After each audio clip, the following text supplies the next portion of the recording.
This is one of those houses that's done before Tyvek started being done on the house, and you have moisture from in the house, that moisture vapor that needs to pass through the wall to come out. And we've got little hairline cracks in here. The hairline cracks will allow that moisture to come out.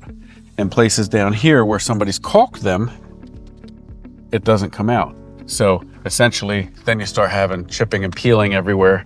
So when we come and do this job, now this will be pressure washed, scraped. We'll make sure that all of those are scraped and sliced open so that moisture can pass through. We'll spot prime any of the bare stuff. Now this house was done with mahogany, which is a really high-end wood, very, very dense. The downside to a dense wood like mahogany is that it's so dense the primer can't penetrate into the wood very well.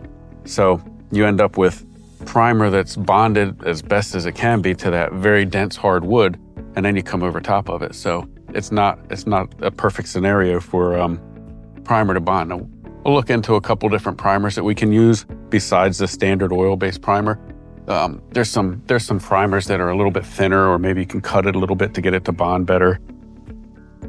Anyway, once that's all taken care of, what we'll do is caulk only where we need to caulk, like in joints like this. None of these will be caulked. It'll be primed. All the spots that are bare are going to get primed. That's going to get top coated with either super paint or sunproof or duration. And that's it for the siding. Now the window trim, let's talk a little bit about this. So this, you don't see a whole lot of these anymore, but these are the older style windows where you've got a storm on the outside, and the inner window trim or movable sash, as you can see, there's glazing on it, and the glazing's starting to dry out. So you got to take the storms out, scrape any of the loose glazing and repair it. You don't necessarily have to get all of the glazing out, but you want to take out as much of the glazing as is needed to make sure that everything that's remaining is still tight. Patch the glazing and then repaint the window. It costs a little bit more to do what's inside of there. A lot of times people won't choose to paint the inner window trim. They'll just do the trim around.